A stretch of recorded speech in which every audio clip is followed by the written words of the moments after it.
Okay, so the Leib Sudis is he named his he took on his mother's first name as his last name because his mother was married to a young woman married to a very old man, Alamed Tzadik. And Okay. so the Leib Sudis is he named his he took on his mother's first name as his last name because his mother was married to a young woman married to a very old man. Sorry about that. Didn't turn it. I had the YouTube sound turned on for the other video that Chaim missed. Okay, so he took on his mother's last name because there was one of the noblemen, Goy, wanted to marry her, and was hitting on her, and she wanted to. I guess even they had certain red lines that they wouldn't harass women that were married. So she quickly married this old man who was the only one available, I guess, to marry her, and that's how she escaped Chas Shalom having to fall into the hands of a Goy. That's why he took on his mother's name. He was a huge Balmoifis, and there's a lot of stories that happened with him that people know. I'm going to share with you a story that he had with my grandfather. Yes, Dalit Adar Aleph. He was 61 when he died. He was a young man. So one that's maybe he's with the Lubavitcher Rebbe, I'm not sure. So anyway, so what happened is he met a young peasant boy who was shepherding his mother's sheep. He was an orphan in the meadow, and he saw in him a hoicha neshama. And he went to his mother and he says, I'll take care of him for the rest of his life. I want you to give him up to me. I want to take him to Reb Shmelkim in Nikolsburg, and he's going to be a Rebbe. And this Yid ended up being Reb Yitzchak Isaac Mikalev, the great Kalev Rebbe, who my great grandfather, going back 8 generations, was very close to him, to be Uncle Fish. So there's a lot of stories with my grandfather and Rabbi Uncle Fish. He's actually buried in Mishmash Kalev. He's still there, but he had a very interesting story with the Belev Sudas. He was a very wealthy landowner, my great grandfather, and there was one of the goyim that worked by him disappeared. So of course they made a blood libel out of it, and he was accused of having killed this child. And his trial date was approaching. I guess they set the trial date up for somewhat in the future, and he knew he was in big trouble.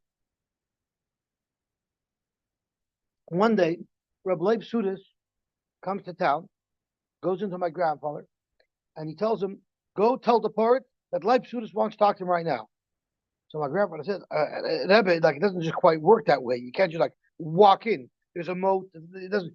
Listen, if you're not going to get him, I'll send my own people to get him." So my grandfather didn't have a choice. So he went. And when he went, as he showed up, automatically the doors opened for him and he was taken in. So he said, like, something weird's going on. And he said, the live students want to talk to you. And right away, the poets quickly put on his coat and he came right away. So my grandfather, like, he was just a regular company guy. Like, what's going on? Like, he didn't know what's going on. And this poets came to his house, met the live students in a private room. They had a conversation for about an hour. And then as he's leaving, the poet is being walked to the door by Leib Sudis. He's walking to the door to see him out. And he turns to the Leib Sudis turns to the poet. He points to Yankel Fish. He says, if you ever need to buy a horse, Yankel Fish is an expert in horses. Take him with you to the market. I'm telling you, he'll pick you the best horse. I'm like, what are you talking about? Like, I don't know the first thing about horses. Like, what's going on over here? But he didn't say anything because Leib Sudis was known to be untouchable. So one day, Puditz comes up to him and says, I need you to come with me. We're going to the next city to buy a horse. So he had to say, okay, come buy a horse. So he goes with the pirates. Now as they're rolling into the city that the horse fair was going to be at, there was a peasant kid sitting crying at the side of the road. So the pirate stopped and asked, what's going on? And this was the kid who my grandfather was accused of killing. So he says the Galach of my city said that if I don't run away and stay away for at least a year, I guess until after the trial, he's going to kill me and my whole family. So I'm here alone, a peasant. I'm suffering. I have no one to take care of me, and he's crying. So the Pirates right away saw what was going on. The Pirates said, you hop on my wagon, we'll take care of you. And the Pirates took him and took care of him, and they went back to the city, and the Pirates kept him privately, nobody knew, in his palace, in his castle. And the day of the trial, parts were sitting there at a trial as well, and of course are bringing all the rayas that are proof positive, airtight. Trump did a resurrection. The man's guilty, and they're going to kill him. And then the part says, "I have one witness I'd like to bring." And the courtroom door opens, and in walks the kid, Baharik Baraglo. And that saved my grandfather. That's the story that was my grandfather. The other story that the Pasha Rebbe shares that happened with Ableib Sudis is one day Ableib Sudis, he used to travel places, he used to go places. Nobody knew where he was going, what he was doing. And one day, one of his chassidim said, "I want to come with you, Deb. I want to come with you." "Okay, I'll let you come with me, but you can't ask me any question. You're going to see crazy things. You can't. I'm telling you a story how the Pasha Rebbe said. You were differently, Gesundheit. I'm telling it over with Pasha Rebbe. So he said, I won't ask any questions. I'll come with you." So what happens is he goes past a couple of villages. He pulls into a city, and he pulls into a market. It was like a flea market, and he rented a booth. And he went and he bought some wine, and he set it up in his booth. And the Ableib Sudis is now a wine merchant.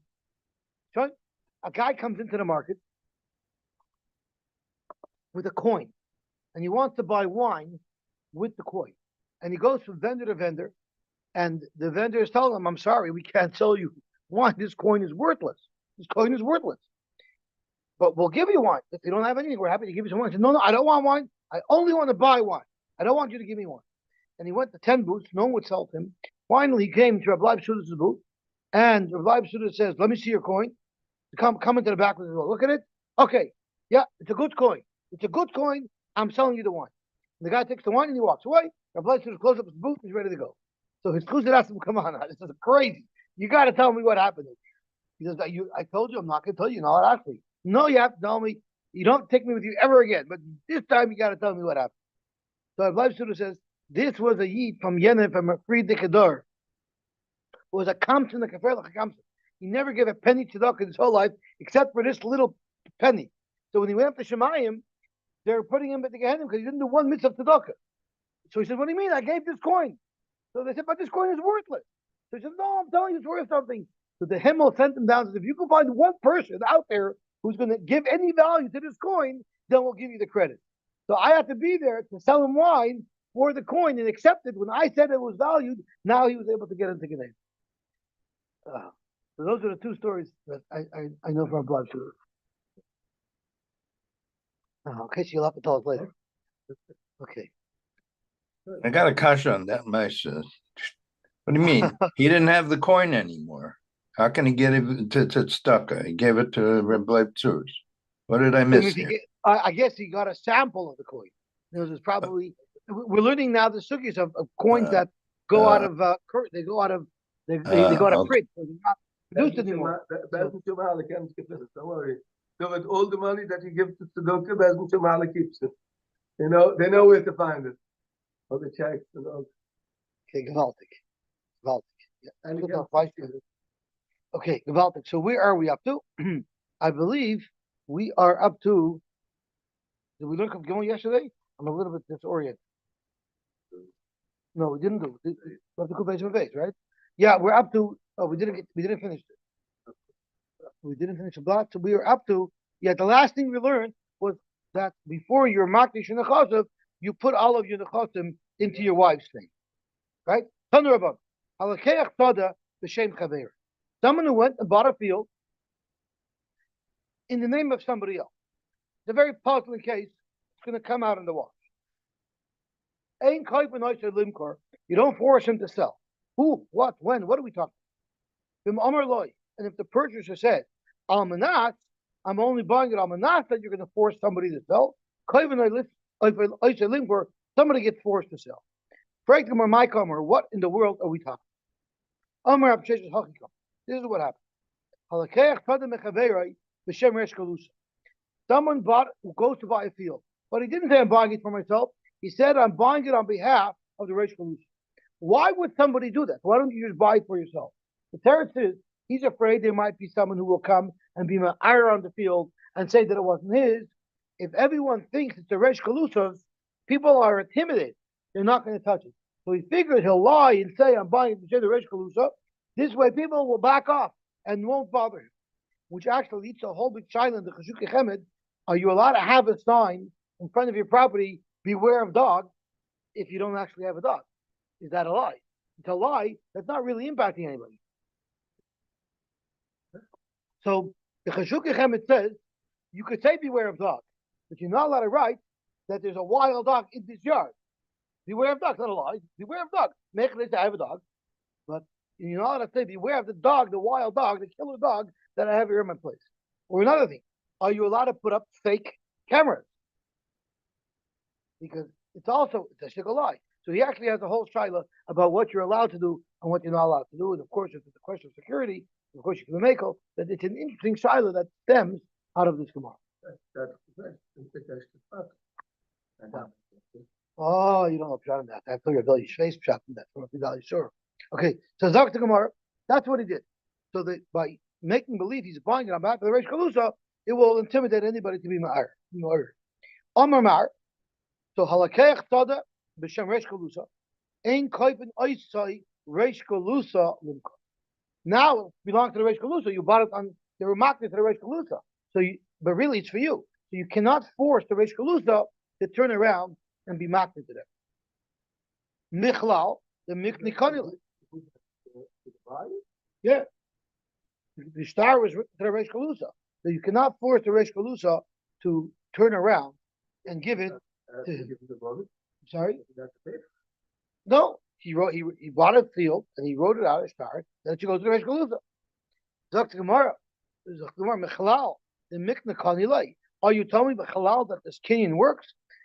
This is inconsistent with what we had yesterday from the Bnei Ma'arav. Remember, the Bnei Ma'arav attacked Rabbi Yochanan. They told Rabbi Yochanan, according to Rabbi Yehuda, that she is not koina.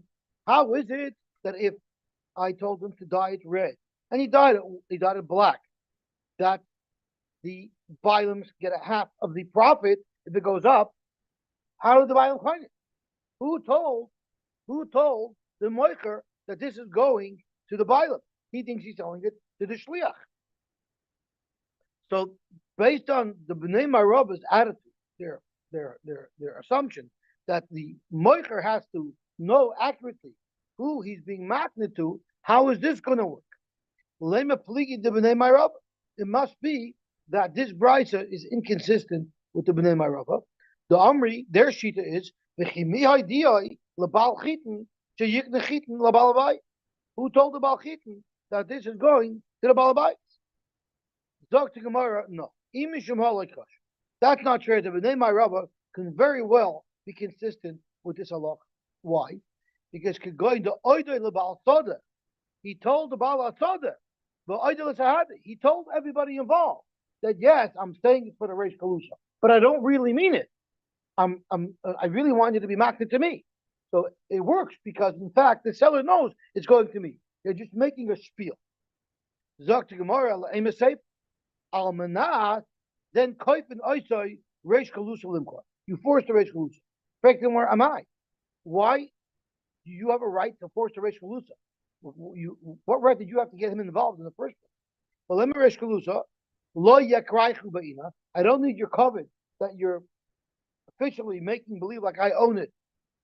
And I have the power. And I don't need your humiliation.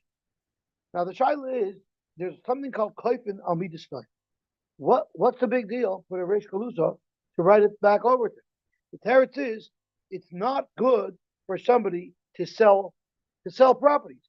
It's not good for his financial image. If they see people liquidating properties, that's something that makes a person it makes his financial reputation suffer.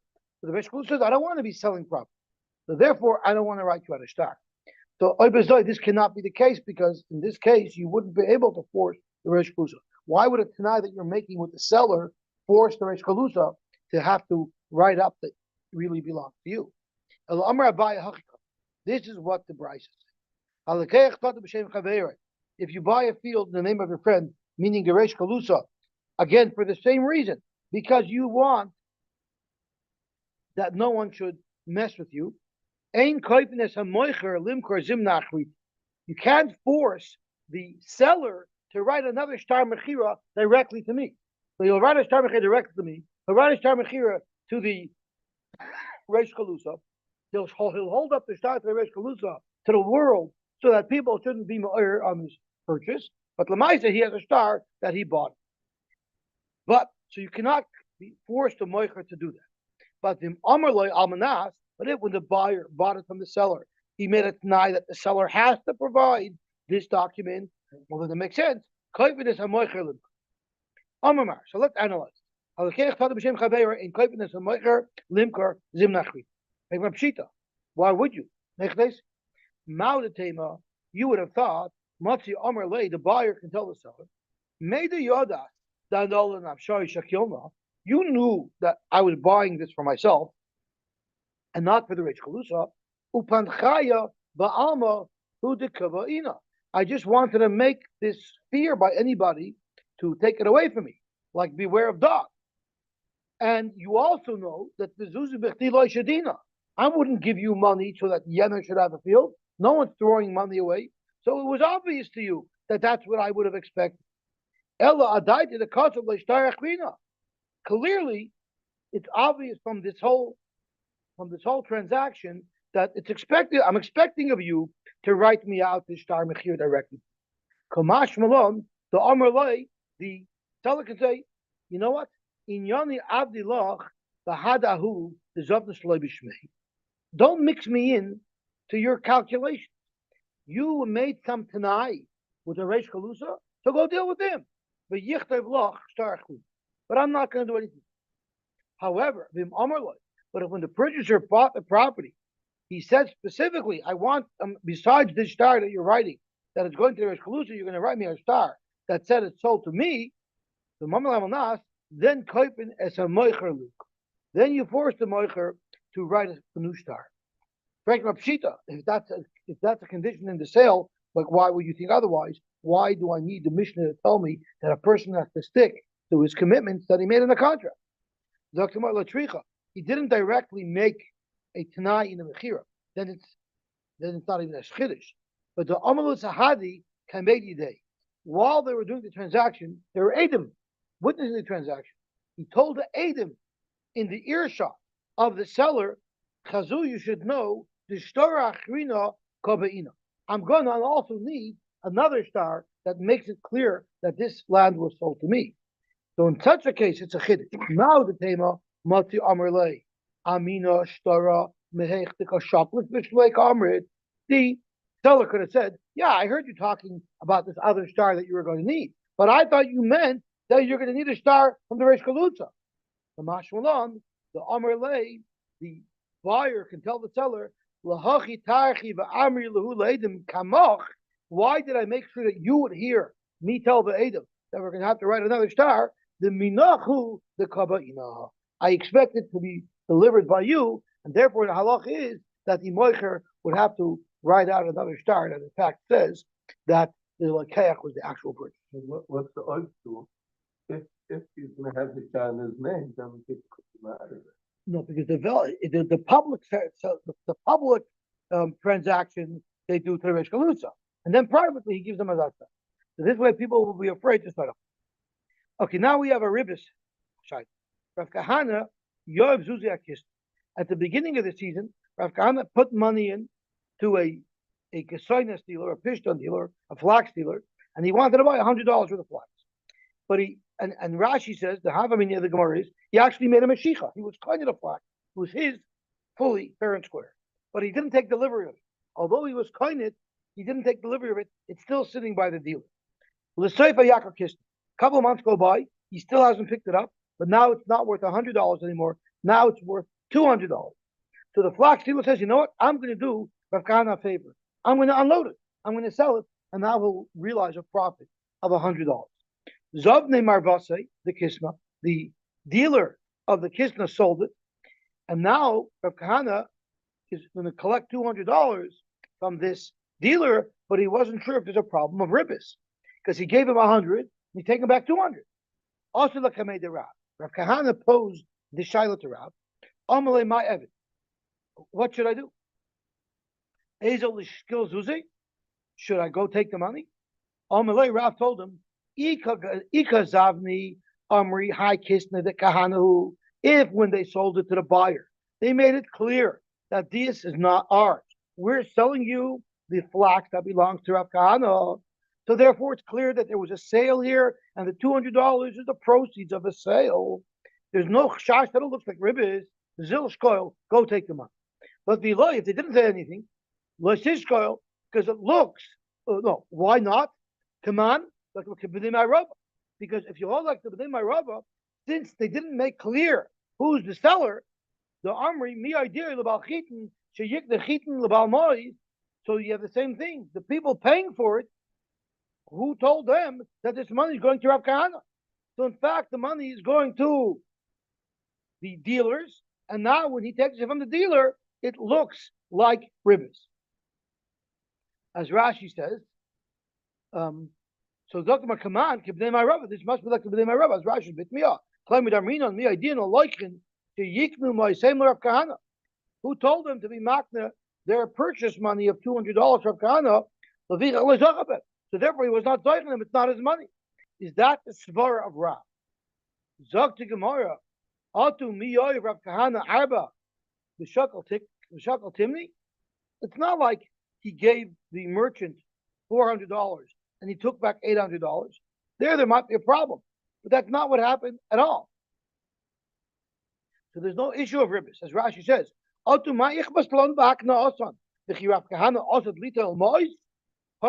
was never planning to take mois, and therefore v'yitel ribbis shenosanoi v'yitel ches. He was just going to come pick up his flax. He had no interest in making money in investment. He was buying it. Really, the flax were his, even though they were in the rishos of the dealer. And therefore, what happened? If we analyze the mechanics of the transaction, what actually occurred? These merchants who sold the flax that belonged to Rav Kahana, gazlumine, they're actually thieves. They stole his flax and they sold it to a third party. So therefore, they pay Kashasak Zela. Where is the Shasak Zela? At the time of the sale. Umishalman called Dama B'Yoker Kashasak Zela. Kashasak Zela Karukar. So you know why Rav Kahana is entitled to the $800? Because these merchants stole his product that was worth $800, and they're just paying him for the theft of his goods. That's not ribbis. That's not even Mexican. So Zok to Gemara, Mi Arba Kana Arba V'Shokol Timni Kisnem Amela Huda Yaker. The flax went up, and Nixel goes lua, and now they stole it from him by selling it, which non kolagazol mishalim k'shasek zela. So why would there be a problem with Rav Kahana accepting the profit?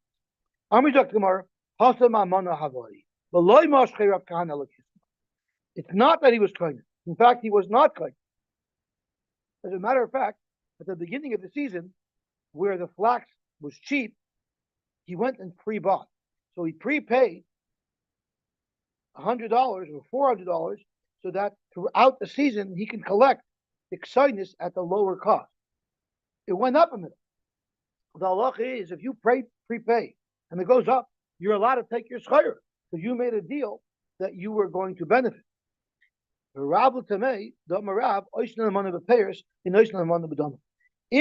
the merchant would have given him payers based on the original deal, that's not Mexicaribus, because we made a deal that I'm going to buy the payers, prepay them, and I'm going to get them at the lower rate. But that's only if they would have delivered actual payers to Rav Kahana. If they're delivering money to him because they sold it, now it already looks like ribbis, and that's why Rob said it would be a problem for Rav Kahana to accept it. Would he answer futures trading? Isn't this just you're buying a futures option? That's right. You're selling it before you take delivery. That's right. So the question is, he was not kind of when you buy. That's exactly what it's like with buying futures. Yeah, you're right. So the question is, then we have to declare is buying futures Mexicaribus. The reason why it's probably not is most people lose on the deal. But yeah, the question is, would that be Mexicaribus? I don't know. But then again, you're buying it from a guy, right? Who's selling you the futures? That's it. I mean, it's a good question. I mean, you might discover like Amazon sellers that enough of them are Jewish that you're buying from Ian. So that will be a very interesting shaila. It will be a very interesting shaila. Yesterday, Kevin Miglo and one credit card says you have to write this is the price, and if you pay cash, get a lower price. my business. Talking about low and selling high, we have a Torontonian who made a splash internationally in the world, and he's news in the world. Does anybody remember what the Eurus buildings were? Does anyone know? Does anybody know what the Eurus buildings were? The Eurus buildings were the buildings that catapulted the Reichman to international wealth. Because when New York was crashed, they bought a series of buildings that were called the Eurus buildings, and they bought them for $300 million. And the New York Times, I remember the day in the 70s when it was in the Toronto Star. My father showed me the article. Paul Reichman is the biggest crap shooter in New York because he took such a risk by buying these depressed buildings that were empty. Within 3 years, they were worth 10 times the amount. They were worth $3 billion. That's when the Reichmans became really big. You remember that period of time? So now they have an Einikel. Lippy Jacobs has a brother. He goes by the name Ian Jacobs. And Lippy Jacobs' brother, when he was in his 20s, he decided that he wants to be Meshamish Bekoidish Warren Buffett. And he made himself Meshiga. Fox News reports that he actually sent Warren Buffett a $500 check, that I'm willing to pay you $500 a week, that I actually work for you, I can be Meshamish Bekoidish. So he learned how to pick up bargains. So he worked for Warren Buffett until 2005, and now he opened up his own company. And he just now went and he's buying $900 million. He got investors from his family primarily, and they're buying $900 million worth of useless buildings in San Francisco because there the real estate is crashed. And he's now investing $900 million, and he hopes within 10 years, and he's calling it the Eurus Project because this is what Moshe Reichman did in the 70s. Now he's trying it again. Shava Pruta. What if someone steals his Shava Pruta from his chaver? V'nishpaloi. And the pasuk tells you that if someone steals and swears l'sheker, and then his moida, he has to pay keren, v'chaimish, and he has to bring a osher. So what will it take to be Mekayim, the mitzvah of a Shava? Whatever it takes, even to mother, even far away, there's a shayla what the chiddush of mother is, either it's far away, or money is useless there because it's so rich. But whatever the case is, you have to give the money back in order to affect your kapara. You shouldn't give it to his son. You can give it to a shliach bezin, which is a shayla what this means. Rashi learns it's because of Takanas Hashavim that it should be easy to give back. Toshis disagrees. Toshis says you can give it to a shliach, meaning all it means is that you're still mechuyev. You're still mechuyev to pay the passage for the money to get where it needs to go. So the concept of would be that we don't want to be you to pay all that money to get the money to Madai. You can give it here locally and let them come get it. But Toshis says no. You have to pay for its transfer. Nosh l'shich bezin just means that if an oinus happened with the money on the way, you'll be put. If the person, the victim of his theft, dies, so then he has to return the keren v'chaimish to the yorshim of the nifter.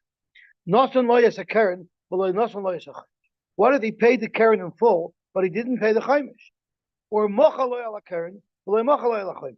In other words, there's only the chaimish remaining. Or mocha lo yal zav al zeh, chutz mi pachus shava pruta b'keren. So he only owes less than the shava pruta of keren. So ein tzarich leil chacham. So what we learn from here is you don't have to go back to return less than the shava pruta. A, and B is the chaimish is not ma'akev the kapara. The keren is ma'akev the kapara. The chaimish is not. How about nasan lo yis a chaimish v'lo nasan lo yis a keren? Or mocha lo yal a chaimish v'lo mocha lo yal a keren? Or mocha lo yal zeh v'yal zeh chutz mi shava pruta b'keren. There is a shava pruta remaining to be paid off of the keren. Then tzarich leilach acharov. So what we clearly see again is it has to be a shava pruta of keren. You wouldn't have to run back for chaimish. What happens if nothing like a keren and not the chaimish? And then you deny that you owed him the chaimish, and you swore, and you were moida again. In other words, you didn't learn your lesson the first time. And then the halacha is nothing like a keren, nishpalei la chaimish. It's deja vu all over again. What does he do? The halacha is turning on him a base. So if the chaimish was $5, now he's going to have to pay back keren for chaimish. $5 and another dollar. As raised Mishal chaimish al chaimish, And this can go on again and again until the chaimish becomes so little, actually smite, and then the whole halacha doesn't apply. This isn't only the halacha. If you stole money, if you had a pekad and you were denying, let's say the first chaimish was $5, and now I deny the chaimish, so now that becomes my care, the 5. So the chaimish that I have that is $1, right? So what happens if I pay the $5 and not the dollar, and then I deny $1? So now it's 20 cents. Eventually, it's going to be too little. The same thing would be if it was a shomer denying that he had a pekad. Shenemar oibi pekad, oibi sesumas yad. Sesumas yad, Rashi says, is a loan that I'm not paying. Rashi says halva. Oibi gazel, or stealing. Oy oshak es chabisai, which Rashi says means that I'm not paying an employee. Oy matzah veda, the kichish when you denied it, the nishbal sheker, a raise on a shalom, karen b'chem mishvash. Zok Gemara, nishbaloi in, lo nishbaloi loy. Seems like the only time you have to run after him to Madai to pay back is only if you're trying to get the kapara for the shvua l'sheker. But if not, then you wouldn't have to. If it's tamak zela, that you're being money on the zela, you don't have to run after him to Madai. You can give it local. Money. Who holds that there makes this chiluk between nishbaloi or not nishbaloi? Loy Rab Tarfon, it will not be consistent with the Tarfon, Loy Rabbi Kiva, and it will not be consistent with Rabbi Kiva. The Tanya we looked at the Brisa. Gazal echad michamisha. Someone stole from one of 5 people. The Indiadeh me'ezemen. You know one of these 5 people are your victims, but you don't know who you took it from. And the Shuk Chemed actually discusses a similar case that's practical. You're in the Shuk buying Arba Minim, and you go to one booth and you take an esrik, and you say, 1 second, I'm going to show it to my Rebbe. I see him over there across the, and they go with him. When you come back, you forget who you bought it from because it's a Bahala. So we're going to see later on the case by the Kucha. This is not a case of Gdela, but and each one of these potential nixolim say, it's me that you stole from, it's me that you have to pay back. So the halach is menich gzela b'neim u'mistale. You can just drop the money there and go. Divrei Rab Tarfon, you don't have to figure out what it means. And Rashi says, why can you get away with this? Looks Rashi because Sharei haBailim Shamhu, the Bailim are there, so it's considered a good chazar. Tosfos speaks out; it's not so simple. Tosfos says in Hamavkid, which is the main sugya, Mukila, the lav dafka b'neim, the shakul v'kula v'alki. You don't drop it there and they fight over it.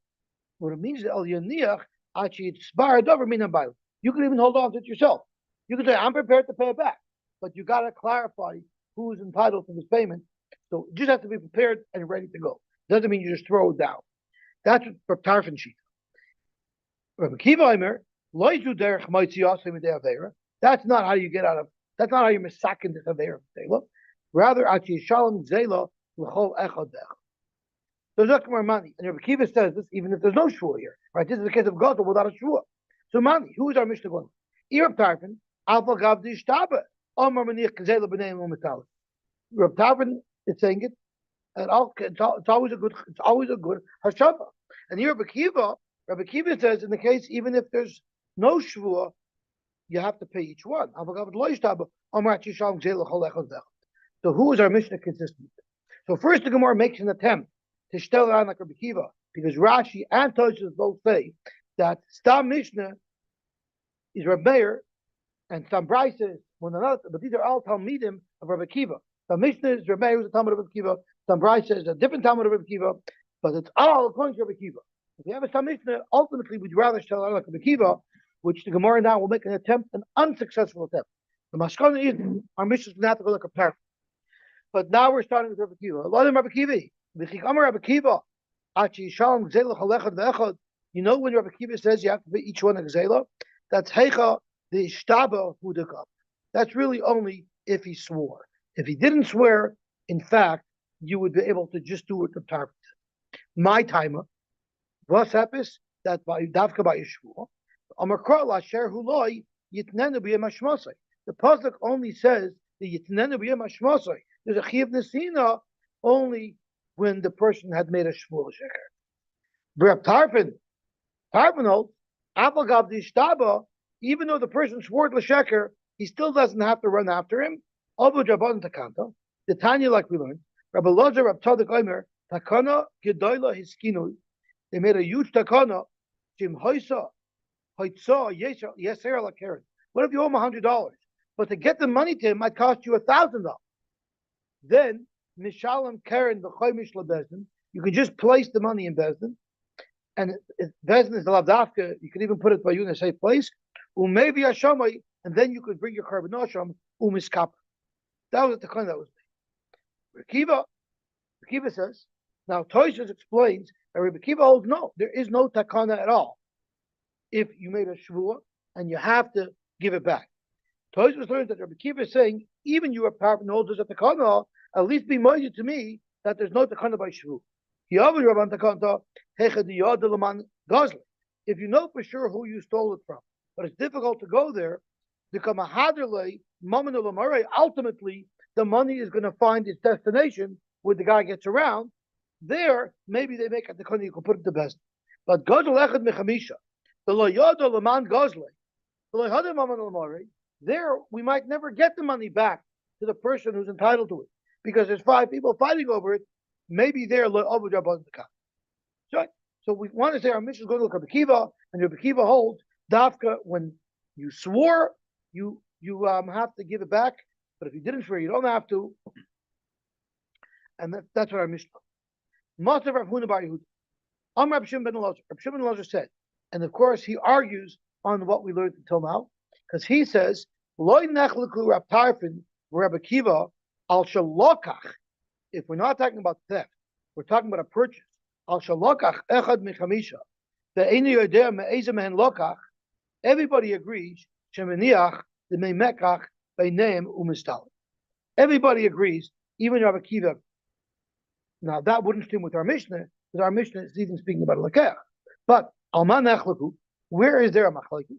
Shegazal echad mechamisha b'nei adam. You stole from one of 5 people. Then you dem ezem gazal. Shaptar but amar maniach to make zela b'neim mistalik. Kiv amar ein lo takana ad sheyishalom zela l'chol echad bel. Correct the Gemara on this brisa that we just quoted from Rabbi Shimon ben Elazar. If you're going to say that Rabbi Kiva only holds is only if there was a shvua made. Mali lokach, mali gaza. Why is Rabbi Shimon ben Elazar making a distinction between lokach and gaza? Lokach and gaza is a good distinction. That's all you did. Here I bought. I don't know who I bought it from. So then we're not counting. But gaza, you got to give it. You have to be mistaken your bear. But if you swore, that means you already swore l'sheker that you didn't buy it from this guy. Now it's the same avera. So I bezoi mali lokach mali gazal. Why would Rabbi Kiva make a distinction between lokach and gazal if he swore? Zok Rashi are nishbal l'sheker. Val shvu sheker ksiv la sheru lo yitnanu. Beina gezel beina tumas yad the beheter of liyadei. Even if it came to him beheter originally, once you swear it's false, you have that yitnanu lo. So why would you make such a distinction? So it must be, in fact, that there's no distinction. And Rabbi Kiva holds even if you didn't swear, you have to give it back to everybody. But that doesn't stand with our Mishnah, because our Mishnah only says in the case of an Ishma. Another raya that our Mishnah can't go according to Rabbi Kiva. Masav Rava, Ma'isa b'chaser echad. There was a story with a chaser echad. Shalokach mishnei b'nei adam. He bought from one of 2 people. Here he doesn't know who he would have bought it from. They came to Reb Tarfon. Amallah, he told him, just put the money there and you can walk away. He came to Rabbi Kiva. I'm sorry. So you see, Rabbi Kiva holds that even in the case where he didn't swear false, you have to pay back each guy. How do I know in this case he didn't swear false? Very simple. It's talking about a chassid. Would a chassid have sworn false? So about it speaking where he didn't swear. So you see, Rabbi Kiva is machmir even without a shvu. Maybe first he swore and then he became a chassid. A lot of people, their whole lives, they're not so look. They become older, they retire, suddenly they grow a beard, and suddenly they become very holy. They become very fulfilled. So maybe this guy became like that as well. I'm not I'm not knocking that. There's all I get to that. You see, the Brighton might refer to such a person as a chos. The problem is whenever the Mishnah says Ma'aseh b'chosed echad, we know who Rebbe is talking about. It's Oy Rabbi Yehuda ben Bava, Oy Rabbi Yehuda ben Rabbi Eloi, and they both, Rabbi Yehuda ben Bava, Rabbi Yehuda ben Eloi, Chasidim d'Meikar have. They're always Chasidim. They would never have sworn false. So you see clearly that Rabbi Yehuda holds, even if there's no shua, you still have to give it back to Chol Echad Bech. Now the problem that I have is, what is the Rishonim discussed this? What does Rav Tarfon hold? Rav Tarfon holds, where is there a takana? If it'll cost you more money to return the cash than the actual damages, right? If you bought from one of two people and you're paying two people, it's not costing you more money, it's costing you exactly the same. Under those circumstances, even your parent should hold that you pay both. So the Rishonim discussed that shaila. You bought, look at me, echad b'shtei b'dam. I don't know if I bought from Reuben or from Shimon. So I either owe Reuben 100 or I owe Shimon 100. But the Tarfon says you don't have to. It says maniach 100 b'neim u'mestalit. But the Tarfon told Shita was, where do they make a takana if it will cost me more money to get you paid than the actual damage? But if there's only two people involved, then it's equal. It's not more money. Right? If it was three people, yeah, it's going to cost me 300 to pay the 100. But if it only costs me 200 to pay the 100, you don't have the takana. Because the Why? That's double. I don't understand. That's double. Yeah, but the lashon of Rabbi Shimon ben Elazar is look at his lashon. I'm sorry, you say only if the cost to get the money back is more than the Karen. But if it's equal to the Karen, so if it's double, that's not a problem. So that's what's discussed. That's what the Karen is 100. It costs you more than 100. No, it costs you more than 100 to deliver the money. If the postage is more than $100, you have. But up to $100, you have to spend them for it. Okay, so that's I think a shot. But at the end of the day, we're forced to say that our mission is going according to Rav Tarfon, and you'll have to hear Rav Tarfon, and what Rav Tarfon, that even though Rav Tarfon knows you make the takana, you can give it back. But we give one back for everybody. If you swore, then you got to pay back in. My timer, the same reason. And Rabbi Kiva, and Rabbi Kiva holds, he moved out of shvua, there's a knas, you got to pay back each guy. Rav Tarfon, Michti, let's think about this. This whole thing is based on, he swore false, and then he was moida. Because otherwise, he doesn't need a kapara. This whole thing is only if he was moida. So we're talking about a guy who was moida, meaning we're talking about a guy who on his own recognition wants to do tshuva, right? So for the Gemara, my ear, even nishba, I feel nami. Even if he didn't swear, he's Thomas told. But if he wants to come clean and he wants to do tshuva, so he's not looking for the bare minimum. He's looking for what he needs to do to get a kapara. The Tanya Madra Parvin, no one's forcing him. He wants to come clean. Why? Clearly, Rashi says.